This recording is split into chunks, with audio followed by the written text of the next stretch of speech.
subdiagnosticadas. Elas ficavam quietinhas, não falavam nada, e os meninos normalmente eram mais espontâneos, então eles eram diagnosticados com mais facilidade do que as meninas. Por isso, hoje em dia, se usa muito o tema da cor azul para falar do autismo, porque remete aos garotos, né, aos meninos. Sendo que hoje já está bem claro que tanto meninos quanto meninas também têm o mesmo peso do espectro, ok? Então, o T é o transtorno do espectro. Por que espectro? Espectro porque ele tem várias formas de manifestação. Um autista nunca vai ser igual ao outro. Eu sou um autista nível 1 de suporte. O que antigamente encaixavam no Asperger. Já ouviram falar na síndrome de Asperger? Hoje em dia não se usa mais esse nome. Então, eu sou autista nível 1, que é aquele autista de alto funcionamento. É aquele que fala, é aquele que estuda, que trabalha, mas tem lá os seus perrengues.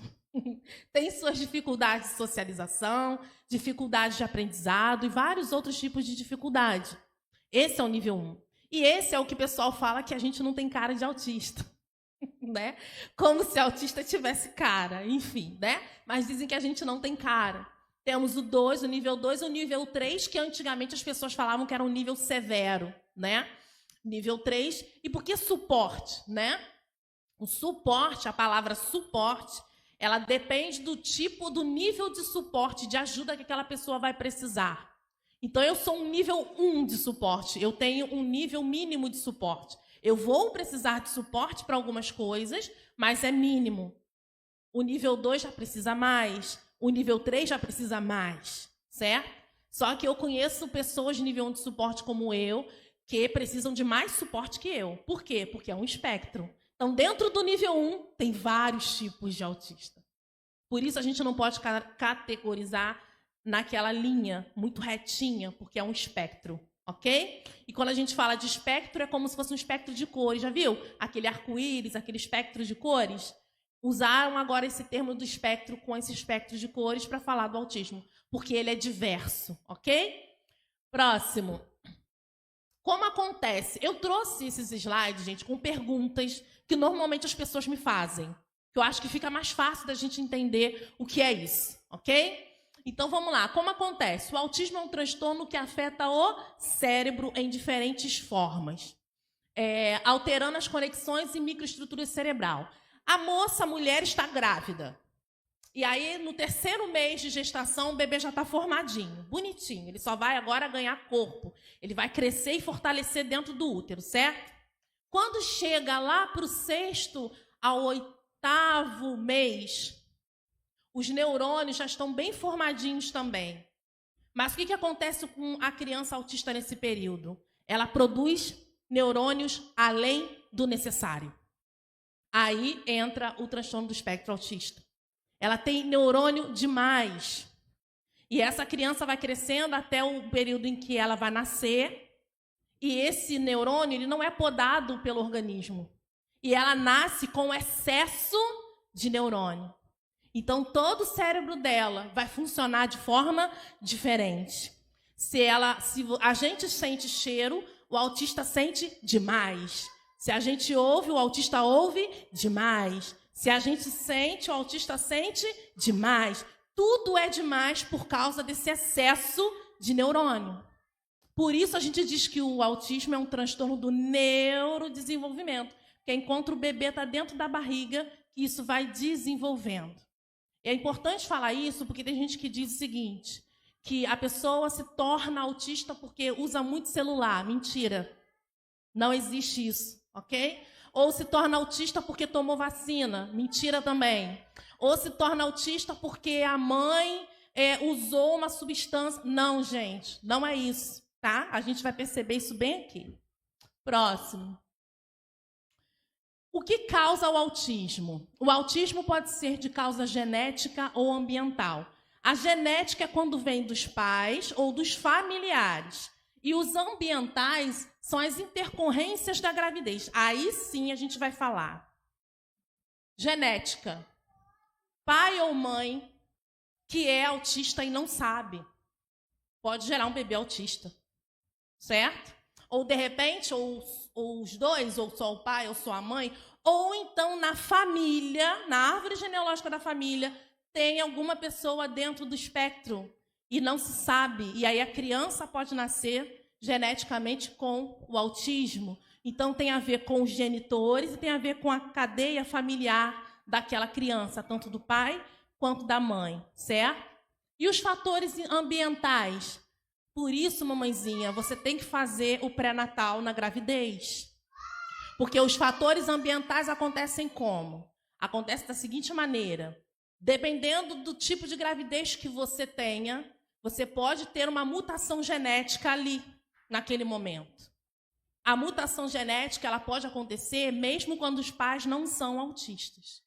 Por isso, alguns pais dizem assim, mas como que o meu filho é autista? Eu não sou, minha esposa não é. Mas durante a gestação houve uma mutação. E aí a criança veio dentro do espectro. Às vezes ninguém na família tem, mas durante a gestação não houve poda neural. Essa criança nasceu com o espectro, certo? Próximo. Quando já podemos observar? Isso é importante, porque ninguém se torna autista da noite para o dia. E o autismo, ele não termina quando você cresce, certo? Duas coisas que as pessoas, às vezes, elas dizem que acontecem, né? Eu já ouvi, infelizmente, eu já ouvi pacientes meus dizendo que o médico disse que a criança era autista, mas que quando crescesse ia passar. Mentira, não passa. É a vida inteira, certo? Então, essa questão de dizer que vai passar ou dizer que só acontece depois que a criança nasce, não. É tudo intrauterino, tá bom? Então, é identificável ainda na primeira infância, durante o primeiro semestre de vida. Os primeiros 6 meses de vida já vão mostrar para as pessoas que aquela criança está dentro do espectro, certo? O que acontece que os pais, às vezes, só vão descobrir depois? A atenção que a gente não tem. O conhecimento que a gente não tem. Muitos pais, às vezes, têm os bebês e não acompanham no pediatra regularmente, né? Normalmente, quando começa a se descobrir que a criança pode estar no espectro? Quando ela vai para a escola. Porque os professores, eles têm um olhar com relação a isso. Eles começam a perceber se tem alguma diferença em alguma coisa e eles vão comunicando à família para investigar, certo? Porém, eu já vi casos de mães e pais que, antes da criança ir para a escola, já percebeu que a criança estava dentro do espectro, certo? Por quê? Porque tem crianças que elas nascem, passam todo o processo de crescimento normalmente, e em dado momento da idade, 2, 3 anos, 4 anos, ela regride, para de falar, para de comer, para de interagir, né? E aí, o que está acontecendo? Tem que investigar. Então, a criança, de repente, já está no espectro, só que agora que as pessoas começam a prestar atenção, certo? Então, já criancinha já se começa a observar. Um bebê de 6 meses, por exemplo, né? Você fala com ele, ele balbucia para você, ele já te olha, né? Você balança um objeto na frente dele, ele olha também, chama atenção, né? Então, ele interage com a mãe e o pai. E quando não há essa interação, possivelmente essa criança já está no espectro, certo? Próximo. É possível prevenir o TEA? É importante eu falar sobre isso, porque tem gente que pensa que o autismo é uma doença, tá? E o autismo não é doença. Ele é uma condição cerebral. Nós temos um cérebro diferente. O nosso cérebro funciona de forma diferente pelo excesso de neurônio. É isso. Não é uma doença. Não é algo que você toma um remédio e vai ficar bem. Hoje eu medico, eu tomo medicação, mas não é para autismo, porque o autismo não tem medicação. A medicação que eu tomo hoje é para TDAH, porque eu tenho também. Veio de presente. O autismo me trouxe o TDAH de presente, entendeu? Então eu tomo remédio para TDAH, mas autismo não tem medicação para autismo. Por quê? Porque não é remédio, não é doença. Não é doença. É uma condição cerebral. É um cérebro que funciona numa velocidade de uma Ferrari. Só que ele capota muitas vezes. É isso. Ok? Então, quando a gente diz assim, uma pessoa é neurotípica, ou seja, uma pessoa que tem um cérebro dito normal, né? E uma pessoa neuroatípica é uma pessoa que tem um cérebro com excesso de neurônios. Uma pessoa que tem TEA, ok? Nós não temos controle sobre o que acontece ao longo da formação genética de uma pessoa. Pais saudáveis e sem nenhuma condição neuropsicológica também podem ter bebês com autismo. Então, é uma loteria, gente. É uma loteria. Não tem como saber. Pode ser genético, porque veio dos pais, ou pode ser genético, porque veio da árvore genealógica, ou mutação genética durante a gestação. Então, é uma loteria, certo? Sobre isso aqui tem algo importante que eu queria falar, sobre condição neuropsicológica. E aí a gente deve ficar atento. Por que a gente fala tanto de saúde mental? Principalmente com os mais jovens e aqueles que estão em idade fértil, que ainda podem ser pais e podem ser mães. Se você tem uma condição psicológica problemática, se você já teve depressão, se você tem ansiedade, se você já teve algum episódio de esquizofrenia, algo nesse sentido, você tem forte tendência a ter filhos com TEA. Ok? Então, toda pessoa, toda mulher, todo homem, né, que pretende ter filhos, faça seus exames, vá ao médico. Procure saber o que é. Já teve episódios depressivos? Procure um psiquiatra, procure terapia para ver o que está acontecendo. Porque tem depressão, grande parte da depressão, que ela é por causa do transtorno. Ela não é porque a pessoa está só triste, é o transtorno que faz isso. Ok? E aí, de repente, você se descobre uma pessoa autista e não sabia. Né? Ah, Daiane, o que eu faço então? Então, eu não vou ter filhos. Esse não é o caminho. Não é. Como vocês viram, isso não é uma condição. A gente diz que tem uma probabilidade maior. Só, queridos, que Deus é Deus. Deus faz o que Ele quer. Né? E aí, por causa disso, a gente não vai ter os nossos filhos? Não, de forma alguma. Né? O Senhor falou crescer e multiplicar-vos. Então, vamos crescer e multiplicar. Amém? Pode passar. O autismo acaba conforme a criança cresce? Foi o que eu falei. Não, não acaba, tá? Uma criança autista será um adulto autista. E agora hoje a gente tem duas coisas. A gente tem crianças, quando se fala em autismo, fala muito de criança, né? Só que a gente tem os autistas que já cresceram. Eles já cresceram, eles estão trabalhando, estão estudando, e eles estão tendo muito problema na vida, porque não sabem. Alguns até sabem que estão no espectro, mas não procuram terapia, não procuram ajuda. E aí é um problema tão sério, gente, quando isso acontece, vocês vão perceber como é sério isso. No meu caso, as crianças da minha época não eram diagnosticadas, certo? O que aconteceu? O meu diagnóstico veio tardiamente, porque antigamente não se falava disso. Hoje, a gente tem algo a nosso favor. A gente tem conhecimento na nossa mão. Então, hoje é mais fácil perceber, certo? Para melhorar a qualidade de vida, o autista adulto pode buscar apoio profissional, estabelecer rotinas e trabalhar suas habilidades sociais. Hoje, em terapia, atendo, acho que 3 ou 4 pessoas dentro do espectro do autismo. E eles vieram procurar terapia. Alguns descobriram comigo, outros já sabiam depois. Né? E hoje eles estão fazendo terapia, estão fazendo todos os tipos de terapias que podem para melhorar o trato social com as pessoas, para melhorar no trabalho, para poder continuar sendo funcional sem trazer prejuízo a si próprio. Né? Então, hoje eles estão andando nesse caminho para conseguir funcionar no mundo. O que acontece, gente? Tem uma coisa que acontece que eu preciso dizer. Para quem é autista funcional igual a mim, as pessoas têm uma expectativa muito grande em cima da gente. As pessoas esperam que a gente funcione como uma pessoa típica. Só que a gente só parece típico, a gente não é. E aí as pessoas começam a ter uma expectativa em você como se você fosse uma pessoa que não estivesse dentro do espectro. E nem sempre a gente vai conseguir corresponder a essas expectativas. Só que acontece uma coisa que aconteceu muito comigo, que é o quê? A gente começa a mascarar os sintomas para poder se encaixar. E aí começam os problemas. Isso aconteceu comigo e com outras pessoas. O que a gente faz? A gente começa... Vou dar um exemplo bem básico. Quando eu fui trabalhar numa escola, uma escola, eu mudei de uma escola para outra e fui trabalhar lá. Quando eu fui trabalhar lá, conheci todo mundo, vi quem eram os funcionários e tudo mais. E quem é professor aqui sabe que o professor adora uma conversa, né?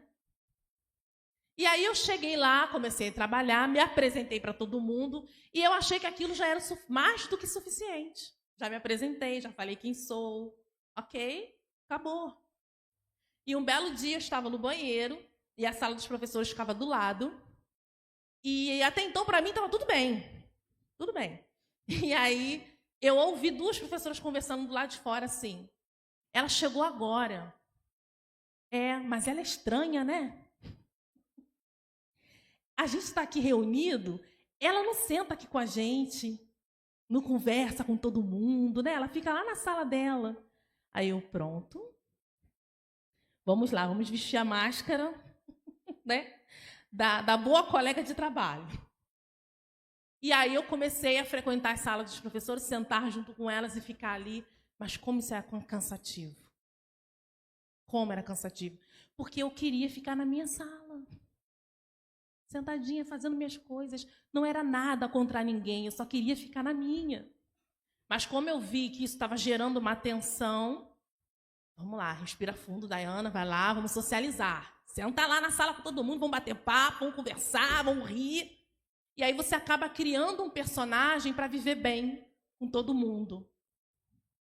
Uma das coisas que o meu médico falou foi que, além do transtorno de estresse pós-traumático, o que eu sofri também foi um burnout autista. O que é um burnout autista? É quando você mascara o sintoma e aí chega uma hora que você não aguenta, você implode. Foi o que aconteceu comigo. Né? Eu não aguentava mais ser tão sociável. Eu não queria mais aquela tensão toda. Mas as pessoas não entendem, porque esperam que por você ser funcional, você funcione como todo mundo. Isso eu estou falando de mim, mas o que os outros não passam também, né? Próximo. Todo autista é igual? Óbvio que não, né, gente? Não é igual. Não compare aquela criança que você vê, né, dando chilique na rua, né, gritando, rodando. As pessoas dizem que é chilique, né, mas é crise. Não compare essa criança com uma outra criança ou com outro adulto autista. Não tem nada a ver. Aquela criança que grita, que pula, ela está dando crise. Eu também tenho crise. Só que eu sou adulta. Então, vocês não vão me ver pulando e gritando. A minha crise é para dentro. Certo? A minha crise é desligamento. Eu chego em casa e falo com ninguém, deito num lugar e fico lá. Parece que parece celular, gente. A gente é igual celular. Deita no sofá e fica ali recarregando. Sabe? Às vezes, essa recarga dura um dia inteiro. Vou dar um exemplo. Rápido. Nós tivemos um evento aqui maravilhoso, e vamos ter de novo esse mês, em nome de Jesus, que é o Frutíferas. Amém? Gente, Raquel, a gente tem que conversar, Raquel, mas enfim. Foi um evento assim espetacular. Foi muito bom. Eu saí daqui muito feliz com o evento. Sábado, o que aconteceu comigo? Sábado eu estava com uma enxaqueca que eu não conseguia abrir os olhos. Levantei da cama 2h da tarde. Frank, na hora que eu desci, Frank falou assim, eu já estava indo lá em cima, ver se você estava viva. Falei, não, é só enxaqueca. E passei o dia inteiro prostrada.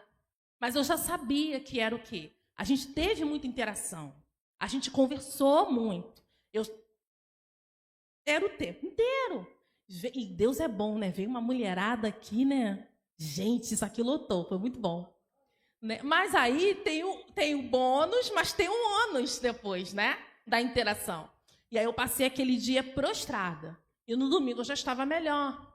E isso já aconteceu comigo diversas vezes, mas antes eu não sabia que era o burnout autista. Não sabia que era uma crise. Hoje eu descobri que é. E aprendi a respeitar esse momento. ok? E lá em casa também aprenderam por osmose. Foi obrigado, né, Franklin? Oh, meu Deus. Gente, ora por esse homem, gente. Ora por ele, porque ele tem muita paciência. Ele tem muita paciência, porque eu estou dentro do espectro, mas meus 2 filhos também estão. Então, quando você entra na minha casa, é um silêncio, que você fala assim, gente, tem alguém nessa casa? A minha casa é assim. Vamos lá. Todo autista é igual? Não. Os níveis de autismo são definidos de acordo com a gravidade dos sintomas e necessidade de suporte, que foi o que eu falei antes, tá? Então, o nível 1, o leve, eu botei entre aspas, gente, porque de leve não tem nada, tá? Só o que a gente passa no dia a dia, a gente vê que de leve não tem nada. Com necessidade de pouco apoio. Nível 2, autismo moderado, com necessidade moderada de apoio. E o nível 3, autismo severo, com muitas necessidades de apoio substancial. Uma coisa muito linda e muito interessante é que uma pessoa de nível 3 ela pode ir para o nível 1. Se ela tiver acompanhamento, tratamento, terapias, ela pode ir do 3 para o 1. Da mesma forma, o nível 1, que não tem tratamento, não tem acompanhamento, pode ir para o 3. Então, o autista ele pode passear dentro desses níveis, dependendo do tipo de suporte, de apoio, de tratamento que ele tenha. Portanto, se você descobrir que você está dentro do espectro, procure ajuda, porque isso pode agravar para pior. Certo? Próximo. Por que o autismo está na moda? Gente, já me fizeram tanto essa pergunta, vocês não fazem ideia. Nossa, agora todo mundo é autista. Nossa, o autismo está na moda, gente. É tão legal. Eu já ouvi gente falar assim para mim. Ah, você descobriu que é autista? Ah, todo mundo é um pouquinho autista. Eu falei assim, eu não acredito que eu estou ouvindo isso. Não, gente, não está na moda, tá? O que acontece hoje é que o conhecimento sobre o transtorno aumentou. Temos mais acesso à informação. Portanto, as pessoas que desconfiam que possam ser autistas estão procurando médicos para avaliação. Ou seja, a geração que nasceu na minha geração, em anos 90, hoje estão descobrindo seu diagnóstico por causa do diagnóstico dos seus filhos. E aí, como profissional, vou dizer uma coisa. Toda vez que uma mãe chega para mim e fala assim, olha, meu filho, tá isso, você pode atender ele? Vamos fazer uma avaliação com ele? Vamos, a gente vai lá, faz uma avaliação com a mãe e tal, nananã. Quando a gente termina a avaliação e a gente conversa um pouquinho com os pais, a gente fala assim, vocês já fizeram uma avaliação? Mas eu? Por que eu? Já fez? Não, a gente não precisa não. Porque a gente lembra que é genético. E aí a criança, muitas vezes, recebe o diagnóstico e aí o médico já fala logo, bom, agora que o seu filho tem um diagnóstico, agora você vai procurar um... Teve mães que já virou para mim e falou assim, não, mas ela não tem autismo, não, eu sou igualzinha a ela. Eu falei, É uma autista e não sabe. Então, muitas vezes a criança descobre primeiro e os pais descobrem depois. Eu, no meu caso, foi o contrário por causa do transtorno de estresse pós-traumático. Eu descobri primeiro, e aí eu comecei a me ver nos meus filhos, na idade deles. Eu falei, opa, peraí. Thalita faz isso. Gabriel faz igualzinho a mim. Aí acendeu a luz na minha cabeça, e agora eles estão também sob avaliação. Então, eles também estão dentro do espectro, certo? Mas, assim, normalmente o diagnóstico dos pais vem depois que as crianças descobrem, tá? Próximo. Falta de diagnóstico. Gente, isso aqui é tão sério, mas é tão sério. A maior parte das pessoas que praticam autoextermínio, ou seja, né? Elas são autistas e não sabem. Elas estão sofrendo com o transtorno, sem tratamento. E aí elas não sabem o que tem. Fica igual a mim perguntando para Deus por que eu sou assim, né? E aí elas não obtêm essa resposta e muitas delas dão cabo da própria vida, porque o sofrimento é tão intenso que elas não sabem o que fazer. E, infelizmente, é o maior número de pessoas que cometem um suicídio, né? Então, o que acontece? Ela pode causar dificuldade na vida adulta com problemas acadêmicos, no trabalho e nas relações sociais.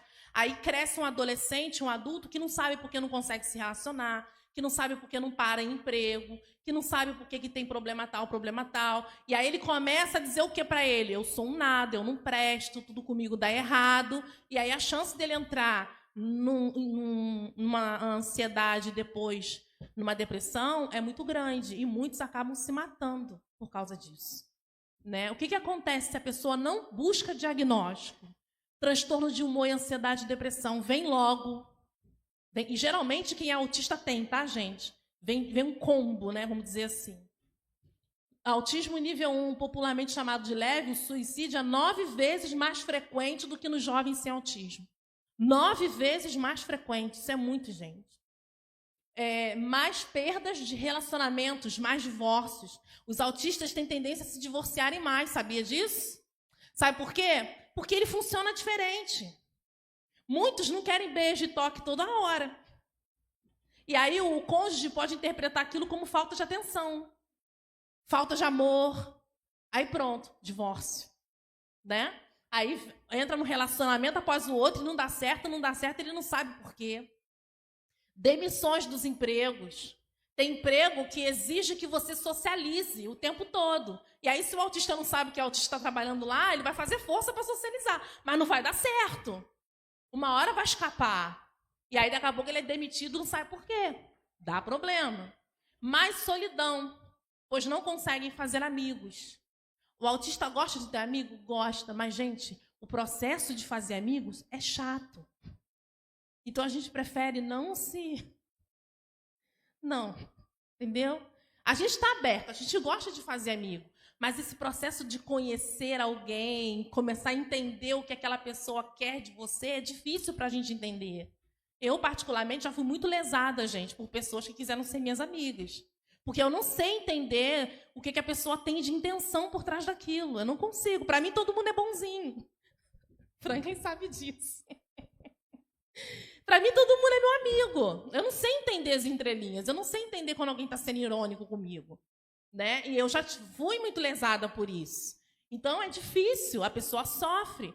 Quanto autista é lesado financeiramente, ou é lesado em todas as outras áreas, leva a culpa de coisa que não fez, porque não entendeu a mensagem que o outro quis dizer. Isso tudo, falta de diagnóstico, faz isso. E aí, se a pessoa não se entende, como é que ela vai lidar? É difícil, né? Próximo. Como a igreja pode ajudar? Aí eu quero chegar num ponto que a gente falou dessa palavra aqui no início. A gente falou de amor, mas a gente precisa praticar isso. Como é que a gente ajuda uma pessoa autista? Como que a gente vai ajudar essa pessoa? Fique calmo, que você não vai precisar fazer nada daquilo que você acha que na sua cabeça que você vai precisar fazer. A gente precisa de espaço? A gente precisa. Tem hora que a gente não vai falar nada, mas não é porque a gente está emburrado com você. É só porque a gente está no nosso mundinho. É só por isso. Tem horas que a gente vai passar por você e não vai falar, não é porque a gente está te ignorando, é porque a gente está focado em outra coisa. E a gente não percebe quem está ao nosso redor. E quando a gente começa a entender essas minúcias, a gente não leva para o coração. E aí passa a amar com mais tranquilidade. Amém? Como a igreja pode ajudar? Primeiro, não faça suposição ou estereótipos. Evite generalizações ou estereótipos sobre o autismo. Cada indivíduo no espectro autista é único, com suas próprias características e necessidades. Logo, não assuma que todos os autistas compartilham da mesma habilidade e desafios. São diferentes, não dá para comparar um com o outro, certo? 2. Não ignore suas necessidades de comunicação. Respeite e valorize as diferentes formas de comunicação utilizadas pelos autistas. Alguns podem preferir a comunicação não verbal, alguns não vão falar. Enquanto outros podem utilizar a fala, a escrita ou a tecnologia assistiva. Não ignore ou desvalorize essas formas de expressão, mas esteja aberto e receptivos a ela. Quer falar com a pastora Dai? Manda mensagem, para mim é muito melhor. Não liga não. Ok? Para mim é mais fácil falar por mensagem. Você pode mandar um texto para mim no WhatsApp, eu vou amar ler. É melhor que me ligar. Pode mandar áudio também, eu escuto. Franklin fala assim para mim, eu não sei como é que você tem paciência de ouvir áudio de 10 minutos. Eu tenho. Eu não tenho paciência de alguém ligar para mim. Aí eu não tenho. Bem? Próximo. Não force a interação social. Cada autista tem seu próprio conforto e limite em relação à interação social. Evite pressionar ou forçar um autista a se envolver em situações sociais que lhe causem desconforto. Respeite seu espaço e permita que ele decida quando e como deseja se envolver socialmente. A igreja é um lugar muito social, muito. E alguns autistas podem ter dificuldade com isso. Alguns não vão querer participar de peças de teatro. Alguns não vão querer cantar no coral. Alguns vão preferir trabalhar na mídia. Alguns vão preferir trabalhar na cantina. Alguns vão preferir ficar mais reclusos. E tudo bem. Cada um vai funcionar dentro daquilo que consegue. E eles não adianta. Alguns, vocês estão me vendo falar aqui na frente. Aí já é uma outra questão, que o médico também está investigando, que é altas habilidades. Porque eu tenho facilidade de comunicação, mas nem todo autista é assim. Então, nem todos vão pegar um microfone para falar. Nem todos vão querer aparecer. Mas vão trabalhar muito bem dentro da igreja, em outras áreas. Amém? 4. Não faça comentários ofensivos ou depreciativos. Não faça comentários depreciativos, ofensivos ou que desvalorizem as habilidades dos autistas. Comentários negativos ou julgamentos podem causar danos emocionais e prejudicar sua autoestima. Em vez disso, valorize suas conquistas e reconheça as suas habilidades únicas. A gente já ouviu a vida inteira que a gente é estranho, que a gente é esquisito, que a gente não encaixa, que a gente não é isso. A gente está cheio de rótulo. A igreja é um lugar que tem que tirar esses rótulos. Nós somos chamados para fazer diferença. Então, a gente não é chamado para colocar mais rótulo, é para tirar os rótulos. Amém? Então, quando a gente olha com um olhar de misericórdia e compaixão, a gente não põe mais rótulos em nenhuma pessoa. Amém? Próximo. Não minimize suas experiências ou desafios. Evite minimizar as dificuldades enfrentadas pelos autistas. As lutas e os desafios que eles enfrentam podem ser diferentes dos das pessoas neurotípicas. Diante disso, não menospreze suas experiências, mas esteja disposto a ouvir, entender e oferecer apoio quando necessário. Vai fazer um culto jovem, vai vir muito jovem, glória a Deus. No meio desses jovens podem ter autistas. E, de repente, eles não vão querer ficar até o final do culto, eles vão querer ir embora por causa do excesso de barulho. Se ele não tiver um abafador e se ele não souber que é autista. Às vezes, vocês vão fazer alguma coisa para comer e ele não vai querer comer porque ele tem seletividade alimentar. Às vezes, você vai querer dar a paz do Senhor, mas ele não vai querer te dar a mão porque ele tem sensibilidade a toque. E o que a gente faz? Deixa de ser igreja? Não. Se o autista quiser ser abraçado, fica tranquilo que ele vai te abraçar. E, normalmente, ele só abraça quem ele se sente confortável. Amém? Próximo. Eu quero que vocês vejam o testemunho desse pastor, que ele tem um filho dentro do transtorno do espectro autista, tá? Nível 3 de suporte. Pode soltar. Ontem a gente foi surpreendido aqui, quando algumas famílias nos procuraram depois do culto, para compartilhar a dificuldade que a gente tem em casa, que também está enfrentando, que é de autismo. Para ter inclusão, não precisa entender de autismo.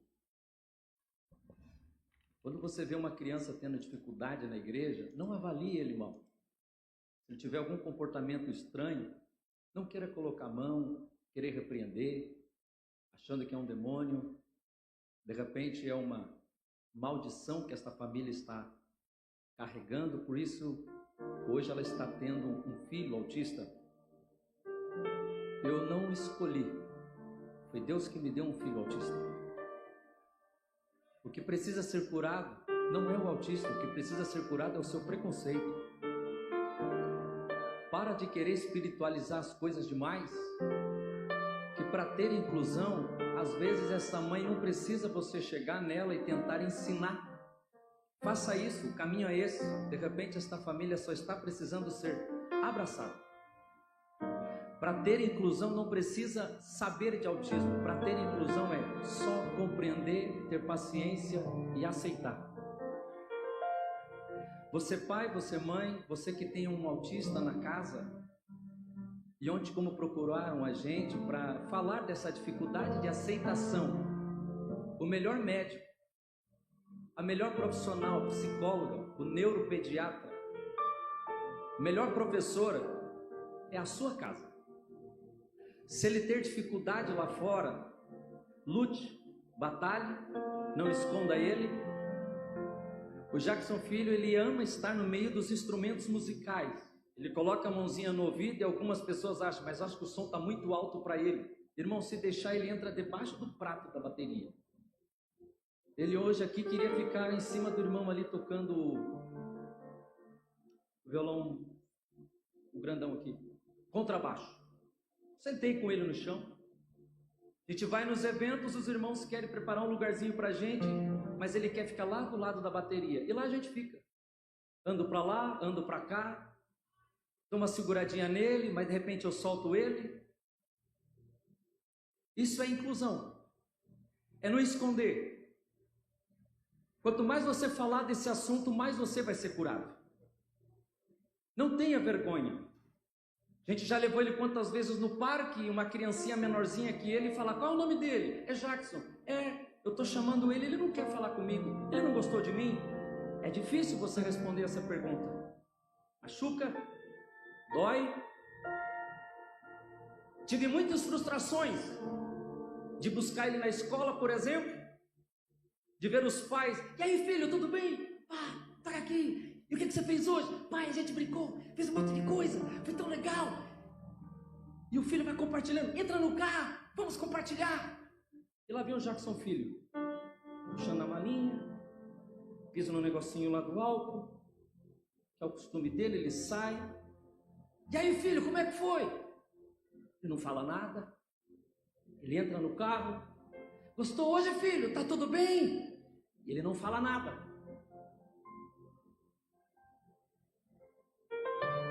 E às vezes eu vejo o pai brigando com o filho. Mas você fala demais, pelo amor de Deus, dá um tempo para minha cabeça.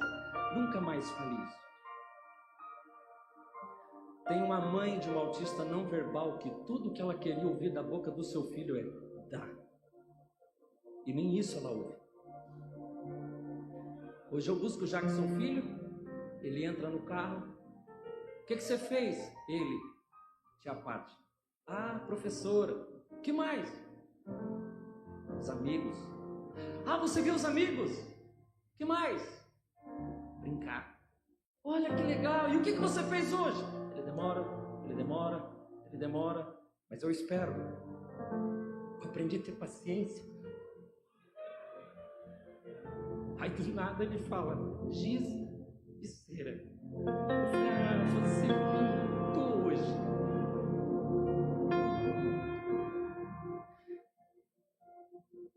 Eu aprendi a falar para mim mesmo, aquieta-te. Tudo tem tempo. Vai dar certo. Eu não sei qual é a batalha que você tem. Cada um de nós aqui temos uma batalha. Mas entenda que Deus tem um propósito em tudo.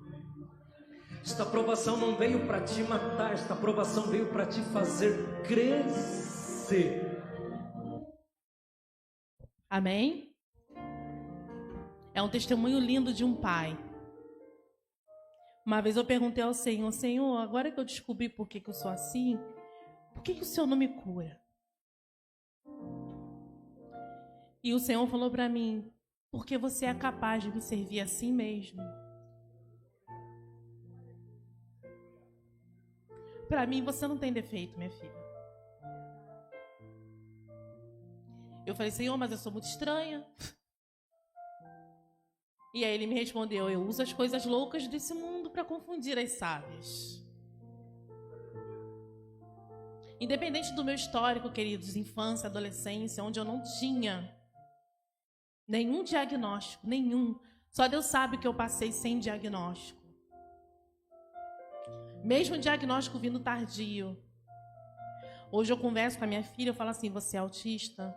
Mamãe, eu sei, eu sou autista. Ela não tem vergonha de falar. Se você perguntar a ela, ela vai dizer. Porque eu não quero que ela tenha vergonha. Eu sei que Deus vai usá-la do jeito que ela é. Se Deus quiser curar, Ele vai curar. Mas eu não preciso que Ele me cure para amá-lo. Esse é o nosso maior desafio, queridos. A gente bota a mão na cara de Deus e fala, por que o Senhor não cura? Vamos mudar nossa fala. Senhor, independente do Senhor me curar ou não, eu vou continuar amando. Me curando ou não, eu vou continuar servindo. Todas as minhas habilidades vão ser para te servir, Senhor. E ser sensível também me faz ser sensível à voz de Deus. Então, eu estou como Paulo, como o pastor Diogo falou aqui no início, sem saber. A tua graça me basta, Senhor.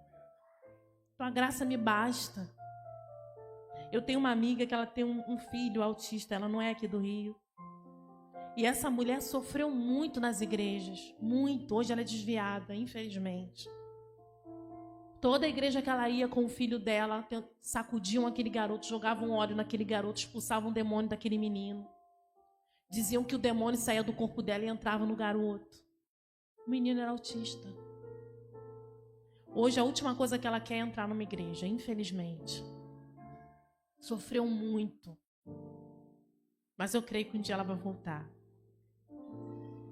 E eu falei, eu na época eu não sabia o que dizer para ela. E hoje eu entendo. E eu falo, a única coisa que a gente precisa é abraçar. É deixar a mãe vir com a criança, deixar o adulto autista vir. Ah, mas ele não vai querer sentar no meio de todo mundo, não tem problema. Ele só precisa assistir o culto. Ele não precisa estar no meio da gente. Ele só precisa ouvir Jesus falar com ele. Nós não temos um defeito, nós só somos diferentes. Defeito de fábrica. Mas um dia Jesus vai voltar, queridos. E meu corpo vai ser glorificado, e ele não vai ter mais nada. Essa é a nossa esperança. A minha esperança não está aqui, não. A esperança está lá em cima. A esperança está um dia ver Jesus rasgando esse céu. Subir com o corpo transformado, sem nenhum defeito. Enquanto isso não acontece, com espectro ou sem espectro, eu vou continuar adorando. Se vocês virem esse colarzinho aqui pela rua, esse colar é um colar de identificação da pessoa autista. Nós temos o quebra-cabeça, que é um dos símbolos do autismo, e temos o colar de girassol. Esse girassol aqui, ele é para identificar pessoas com deficiências não visíveis. Porque eu também tenho TAG, transtorno de ansiedade generalizada, e TDAH. Então ele identifica isso. E esse aqui identifica o autismo. Nesse cartão tem o meu nome, tem o meu CID, e aqui atrás tem o número de telefone das pessoas do meu suporte. Uma delas é o meu marido. E a gente anda pela rua e às vezes eu agarro na mão dele, seguro, ele até já sabe, que já é hábito meu. Às vezes a gente entra num restaurante, se eu olhar de fora e ver que está cheio, eu não quero entrar, e ele respeita, tá, vamos procurar outro lugar. Ou eu só entro se tiver uma mesinha lá no fundo, onde ninguém me veja. E ele também já sabe disso. Para a família, não é simples se adaptar, mas é possível. Hoje em dia, às vezes ele chega, às vezes eu dou boa noite, às vezes eu nem dou boa noite, porque eu estou focada em outra coisa. Ontem eu estava produzindo esse material e outras coisas do culto, eu esqueci de almoçar, eu estava hiperfocada. Eu fui almoçar às 4 da tarde. Acontece. E ninguém mexeu comigo, todo mundo me deixou. Porque a família acaba aprendendo a lidar. Então, se você desconfia que tem um filho, e isso que eu vou dizer para você é tão sério, mas é tão sério. Se você desconfia que seu filho, seu neto, sua sobrinha, alguém está dentro desse espectro, vá procurar ajuda. Procure ajuda, porque Deus vai te cobrar isso. Quando você não ajuda, você está negligenciando essa criança. Quando você não vai procurar o apoio e a ajuda, o diagnóstico dessa criança, Deus confiou essa criança a você e você não está procurando ajuda para ela. Um dia você vai estar diante de Deus e vai ter que prestar contas disso. Porque os nossos filhos são nossa responsabilidade. Quando a gente casa, a gente vai prestar contas a Deus da pessoa que a gente casou. E quando a gente tem filhos, da mesma forma, Deus vai querer contas de nós. Como você cuidou dessa criança?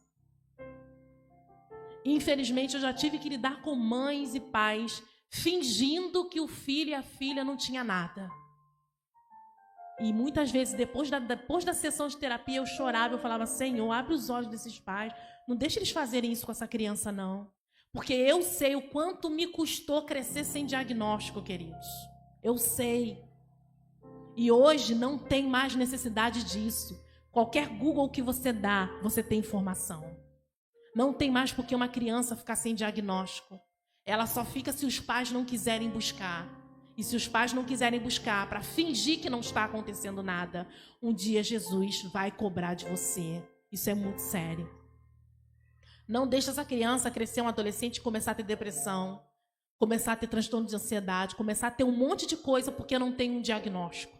Porque ela não sabe quem ela é. Não deixe isso acontecer, queridos. Nós, cristãos, não podemos deixar isso acontecer com os nossos filhos. Amém? E hoje, apesar de ser um culto muito diferenciado, eu não quero deixar de agradecer a Deus pela oportunidade. Deus deixou-me passar por todo esse processo para que hoje eu estivesse aqui. Nada do que eu estou falando aqui não é de conhecimento de causa. É tudo porque eu passei. E hoje eu entendo porque que Deus me trouxe para esse departamento hoje. Deus sabe o que faz, queridos. Amém? E está na hora da igreja começar a olhar sim. Olhar para autista, olhar para TDAH, olhar para síndrome de Down. A gente tem que olhar. Mas, Dayana, por que Jesus não cura? Eu não sei, pergunta para ele. Mas enquanto ele não cura, a gente faz a nossa parte. É isso. É isso que a gente tem que fazer. Não fugir da nossa responsabilidade. Amém, queridos? Eu queria, em nome de Jesus, que você ficasse de pé.